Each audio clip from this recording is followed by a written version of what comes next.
Hello, dear students. Good morning to all of you. Today is the lecture number 11 for class 11th and chapter is the motion in a plane. तो बेटे आज हमें जो पढ़ाना है बेटे आपको वो जो पढ़ाना है बेटे वो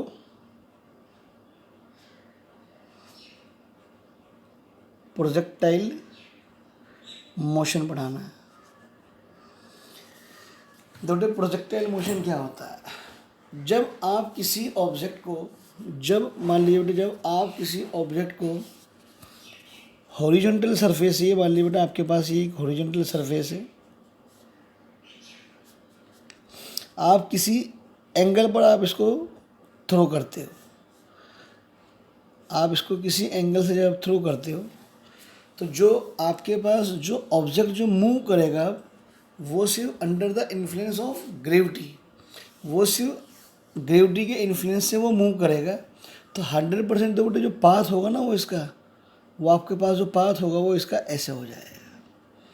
जैसे कि क्रिकेट का प्लेयर जब एक बॉल को हिट करता है और सिक्स मारता है तो बेटे बॉल जो होती है वो कभी भी जो जाती है वो ऐसे जाती है और ऐसे जाने के बाद वो ऐसे आती है, यानी कि ऐसे जाएगी और ऐसे आएगी। करेक्ट? कभी भी ऐसा नहीं हो सकता कि बॉल ऐसे गई और ऐसे आके वो ऐसे आ गई। यानी कि जब एक ऑब्जेक्ट को आप हॉरिजॉन्टल सरफेस से किसी एंगल थीटा पर थ्रो करते हैं तो वो जो इन्फ्लुएंस अगर होता है उसका सिर्फ ग्रेविटी के अलोन होता है, तो उसका जो मोशन होता है वो एक कर्वीलिनियर मोशन होता है और उसी कर्वीलिनियर मोशन को हम प्रोजेक्टाइल मोशन कहा जाता है। अब बेटे प्रोजेक्टाइल क्या है और प्रोजेक्टाइल मोशन क्या है? एक ऑब्जेक्ट जिसको आपने थ्रो किया वो तो हुआ बेटे प्रोजेक्टाइल। एक ऑब्जेक्ट जिसको आपने प्रोजेक्ट किया वो हुआ प्रोजेक्टाइल, और उसका जो पाथ फॉलोड हुआ, जैसे कि मान लीजिए ये पाथ फॉलोड हुआ, तो ये जो पाथ फॉलोड हुआ ना ये क्या कहलाएगी? ये तो कहलाएगी बेटा इसकी ट्रेजेक्ट्री। क्या कहलाएगी? इसकी ट्रेजेक्ट्री। और जो ऑब्जेक्ट आपने एम मास का जो ऑब्जेक्ट आपने थ्रो करा वो कहलाएगा प्रोजेक्टाइल। तो प्रोजेक्टाइल मोशन क्या होता है मैं आपकी रीडिंग कर रहा हूँ, चाहे तो आप बेटे इसकी डेफिनेशन आप लिख सकते हैं।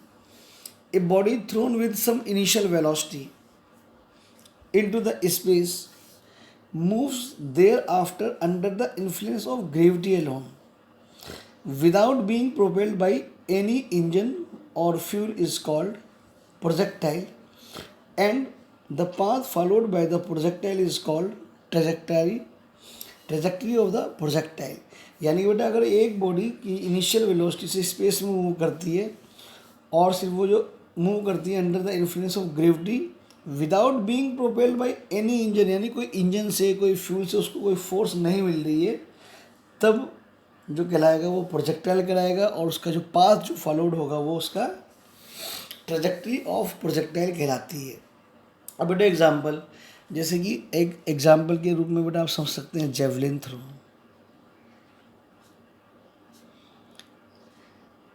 जब एक प्लेयर जेवलिन थ्रो करता है तो उसके बाद जो जेवलिन जो उसका बेटे जो पाथ फॉलोड होता है उसका पाथ भी बेटे कुछ इसी तरह से होता है, तो वे एक प्रोजेक्टाइल मोशन का एक एग्जाम्पल है। ठीक है ना? A bullet fire from the rifle, ये भी एक इसका एग्जाम्पल है। ठीक है ना? And a body drop from the window of moving train, अगर आप मूविंग ट्रेन से कोई विंडो से आप कोई ऑब्जेक्ट को फ्रीली फॉल करते तो 100% उसका जो पाथ होगा वो भी एक आपके पास प्रोजेक्टाइल होगा। करेक्ट? तो दोस्तों जो प्रोजेक्टाइल होता है,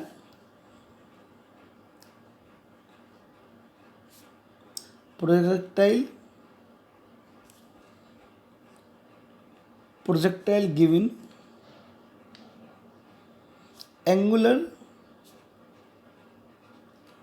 प्रोजेक्शन। तो इसका मतलब समझिए बेटा आपके पास अगर मान लिया बेटा हम एक पार्टिकल को कंसिडर करते हैं और मान लिया बेटा उसकी वेलोसिटी u है और मान लिया बेटा उसमें जो एंगल है वो थीटा एंगल से हॉरिजॉन्टल डायरेक्शन से वो मूव करता है एक्स वाई प्लेन में। फॉर एग्जांपल मान लिया बेटा ये आपके पास x और y आपके पास प्लेन है।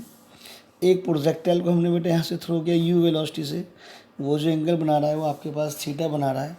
करेक्ट? तो आपके पास जो इसका जो पाथ हो जाएगा वो आपके पास ये हो जाएगा, करेक्ट। इसको मैं ओ मान लेता हूँ, तो ठीक है ना।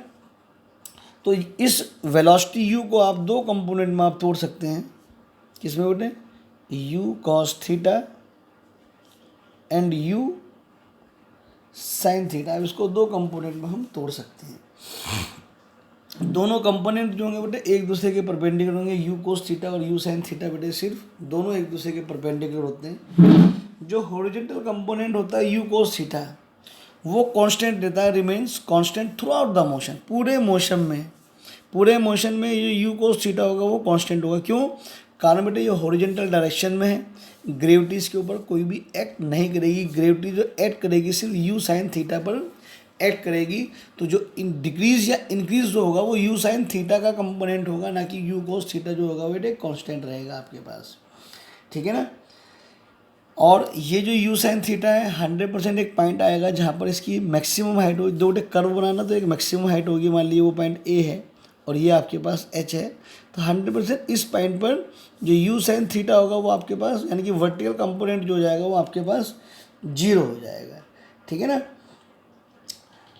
और इसके बाद इस हाईएस्ट पॉइंट के बाद जब वो इधर आएगा तो ये यू साइन, यानी कि देखो तो यू साइन थीटा यहाँ ओ से लेकर ए तक तो वो आपके पास घटेगा, और यहाँ से इसको अगर मैं बी पॉइंट मानता हूँ तो ए से लेकर बी तक वो बढ़ता है, ठीक है ना। अब देखो हम इसकी निकालते हैं बेटे इक्वेशन ऑफ ट्रेजेक्टरी।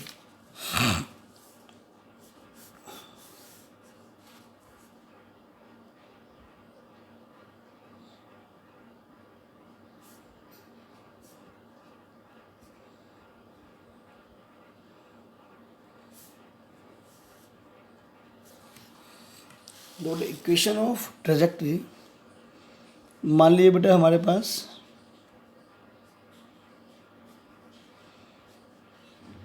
ये हॉरिजॉन्टल सरफेस है, करेक्ट।